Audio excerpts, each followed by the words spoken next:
ಪರಿಸರ ಸೂಕ್ಷ್ಮ ಪಶ್ಚಿಮ ಘಟ್ಟ ಪ್ರದೇಶದ ಶರಾವತಿ ಕಣಿವೆ ಪ್ರದೇಶದಲ್ಲಿ ಅದರಲ್ಲೂ ಅಳಿವಿನಂಚಿನಲ್ಲಿರುವ ಅಪರೂಪದ ಸಿಂಗಳಿಕ ಅಭಯಾರಣ್ಯದಲ್ಲಿ 30 ಮೀಟರ್ ವ್ಯಾಸದಲ್ಲಿ 7 ಕಿಲೋಮೀಟರ್ ಉದ್ದದ ಸುರಂಗ ಕೊರೆದು 50ರಿಂದ 430 ಚದರ ಮೀಟರ್ ಆಳದವರೆಗೆ ಸುರಂಗದ ಅಡಿಯಲ್ಲಿ ಪೈಪ್ಲೈನ್ ಅಳವಡಿಕೆ ಮಾಡಿ ಶರಾವತಿ ನದಿ ನೀರನ್ನು ಗೇರುಸೊಪ್ಪೆಯಿಂದ ಎತ್ತರದ ತಲಕಳಲೆಗೆ ಸಾಗಿಸಿ ಅಲ್ಲಿಯ ಭೂಗರ್ಭದಲ್ಲಿ ಸುರಂಗ ಕೊರೆದು ಜಲವಿದ್ಯುತ್ ಸ್ಥಾವರ ನಿರ್ಮಾಣ ಮಾಡುವ ಉದ್ದೇಶಿತ 2000 ಮೆಗಾವ್ಯಾಟ್ ವಿದ್ಯುತ್ ಉತ್ಪಾದಿಸುವ ಯೋಜನೆಯು ತೀರಾ ಅವೈಜ್ಞಾನಿಕವಾದ ಮತ್ತು ಭೂಕುಸಿತದ ಅಪಾಯ ಇರುವ ಅರಣ್ಯ ನಾಶ ಮಾಡುವ ಪರಿಸರ ವಿರೋಧಿ ಯೋಜನೆಯಾಗಿ ಸರ್ಕಾರ ಮುಂದಾಗಿದ್ದು, ಸೆಪ್ಟೆಂಬರ್ 18ರ ಗುರುವಾರ ಜಿಲ್ಲಾಧಿಕಾರಿಗಳ ಅಧ್ಯಕ್ಷತೆಯಲ್ಲಿ ಗೇರುಸೊಪ್ಪೆಯಲ್ಲಿ ನಡೆಯಲಿರುವ ಪರಿಸರ ಪರಿಣಾಮ ಮೌಲ್ಯಮಾಪನ ಆಲಿಕೆ ಸಭೆಗೆ ತೆರಳಲು ಶ್ರೀಕುಮಾರ್ ಸಂಸ್ಥೆಯ ಮುಖ್ಯಸ್ಥರಾದ ವೆಂಕಟರಮಣ ಹೆಗಡೆ ಕವಲಕ್ಕಿಯವರು ಉಚಿತ ಬಸ್ ವ್ಯವಸ್ಥೆ ಕಲ್ಪಿಸಿದ್ದಾರೆ. ಇದರ ಸದುಪಯೋಗವನ್ನು ಸಾರ್ವಜನಿಕರು ಪಡೆದುಕೊಳ್ಳಬಹುದಾಗಿದೆ.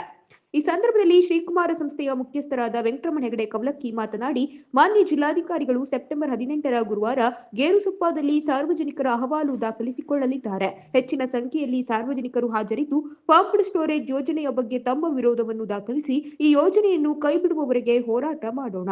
ನಾಳೆ ನಡೆಯುವ ಕಾರ್ಯಕ್ರಮಕ್ಕೆ ನಮ್ಮ ಶ್ರೀಕುಮಾರ ಬಸ್ ಉಚಿತವಾಗಿ ಓಡಿಸಲಾಗುತ್ತದೆ ಎಂದರು. ಶರಾವತಿ ಪಂಪ್ಡ್ ಸ್ಟೋರೇಜ್ ಯೋಜನೆ ಕುರಿತು ಮಾನ್ಯ ಜಿಲ್ಲಾಧಿಕಾರಿಗಳು 18ನೇ ತಾರೀಕು ಅಂದರೆ ಗುರುವಾರ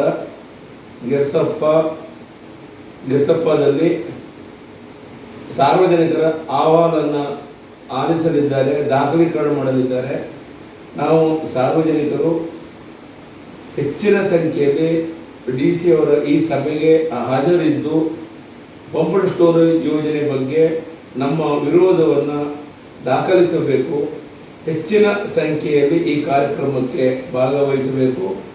ಶರಾವತಿ ಪಂಪ್ ಸ್ಟೋರೇಜಿಂದ ಆಗುವ ಹಾನಿಗಳ ಬಗ್ಗೆ ಈಗಾಗಲೇ ಸಾಕಷ್ಟು ಅದರ ಬಗ್ಗೆ ಮಾಹಿತಿಯನ್ನು ನೀಡಿದ್ದೇವೆ. ಈ ಪಂಪ್ ಸ್ಟೋರೇಜ್ ಯೋಜನೆಯನ್ನು ಕೈ ಬಿಡುವ ತನಕ ನಾವು ಎಲ್ಲರೂ ಸೇರಿ ಹೋರಾಟ ಮಾಡೋಣ. ನಾಳೆ 18ನೇ ತಾರೀಕು ಗೆರ್ಸಪ್ಪಕ್ಕೆ ಸಾರ್ವಜನಿಕರಿಗೆ ಹೋಗಲಿಕ್ಕೆ ಅನುಕೂಲವಾಗುವಂತೆ ನಮ್ಮ ಶ್ರೀಕುಮಾರ್ ಟ್ರಾವೆಲ್ಸ್ ಬಸ್ಸನ್ನು ನಾವು ಉಚಿತವಾಗಿ ಒದಗಿಸ್ತಾ ಇದ್ದೇವೆ. ಬಸ್ಸಿನ ಅವಶ್ಯಕತೆ ಇದ್ದರೂ ನನ್ನನ್ನು ನೇರವಾಗಿ ಸಂಪರ್ಕಿಸಬಹುದು ಅಥವಾ ತಾಲೂಕಾ BJP ಅಧ್ಯಕ್ಷರಾದ ಮಂಜುನಾಥ್ ನಾಯಕ್ ಗೇರ್ಸಪ್ಪ ಇವರನ್ನು ಸಹ ಸಂಪರ್ಕಿಸಬಹುದು. ಹೆಚ್ಚಿನ ಸಂಖ್ಯೆಯಲ್ಲಿ ಈ ಕಾರ್ಯಕ್ರಮದಲ್ಲಿ ಭಾಗವಹಿಸಬೇಕು ಎಂದು ನಾನು ಕಳಕಳಿಯ ವಿನಂತಿ ಮಾಡ್ತೇನೆ.